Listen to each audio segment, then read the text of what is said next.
আমি খালি বলছি বিসমিল্লাহ, এরপর থেকে আমি 3টা লুজ পুরোটা ভরছি। এসএসসি 2026 ব্যাচের ব্রেইনের কন্ডিশন এমন, ডোপামিন ছাড়া পড়াশোনা স্টার্ট হয় না। বই খুললে ঘুম আসে আর ফোন স্ক্রলিং করলে এনার্জি। আর এসএসসির হলে শিক্ষার্থীরা ঢুকলে তাদের হেলিকপ্টারের কথা মনে পড়ে যায়।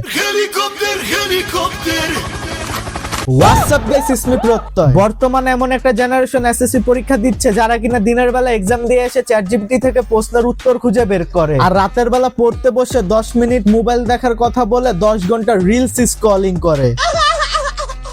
Not everyone but so many one. আর আমাদের দেশের শিক্ষামন্ত্রী সে তো এখনো 2006 সালে পড়ে আছে। সে ভাবছিল তার নকলের কথা শুনে পোলাপান ভয় পাবে, কিন্তু সে পোলাপানরে ভয় দেখাইতে যায় আর নিজের পুটকি নিজের মেলা দিছে। যেখানে একটা শিক্ষামন্ত্রীর দায়িত্ব পোলাপানরা ঠিক মতো লেখাপড়া করতে পারছে কিনা এসব খবর রাখা, সময় মতো শিক্ষার্থীদের যেসব জিনিস প্রয়োজন সেগুলো পাচ্ছে কিনা এগুলো খবর রাখা, যার এসব নিয়ে ভাবার কথা সেই সব জিনিস নিয়ে চিন্তা না করে পোলাপানরা স্কুলে গিয়া রাজনীতি শিখায়। পোলাপানদের মুখস্থ বিদ্যার শিক্ষা দিয়ে সে নাকি আবার স্বপ্ন দেখে তার দেশে ছেলেমেয়েরা আমেরিকায় গিয়ে পড়ালেখা করবে। কনফিডেন্স দেখানো ভালো, কিন্তু ওভার কনফিডেন্স ভালো না। সবকিছু যদি মুখস্থ বিদ্যা দিয়ে করা যেত তাহলে বাইরের কান্ট্রিগুলোতে মুখস্থ বিদ্যার পাশাপাশি কারিকুলাম শিক্ষা রাখতো না। তারপরও কিছু টিচার এন্ড প্যারেন্টসরা বলে আমাদের দেশের এডুকেশন সিস্টেম পারফেক্ট। অ্যাকচুয়ালি এই সিস্টেম পারফেক্ট না, এটা আউটডেট।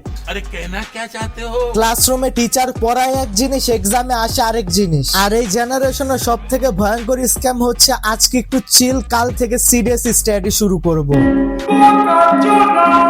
কিন্তু এই কাল নামক শব্দ এসএসসি রেজাল্ট বের হওয়া পর্যন্ত অনলাইনে আসে না। পড়তে বসলে ব্রেন বলে চলো একটু মোটিভেশন ভিডিও দেখি, তারপর মোটিভেশন ভিডিও থেকে কমেডি ভিডিও, কমেডি থেকে প্র্যাঙ্ক, প্র্যাঙ্ক থেকে রোস্ট, আর রোস্ট থেকে সরাসরি রাতে 3টার ক্রাইসিস।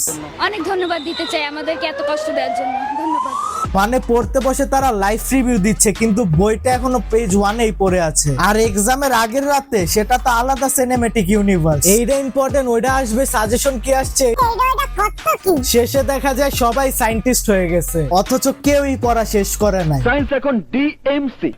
ডিএমসি মানে ধরো মারো ছাড়ো। আর এক্সামের হলে ঢোকার আগে বন্ধুরা এসে বলে ভাই কোনো টেনশন নাই, সব ইজি আসবে, বিশেষ করে ফিমেল ক্লাসমেট গুলো। অনেক এক্সাইটেড ছিলাম, রাতে ঘুমাইতে পারি নাই।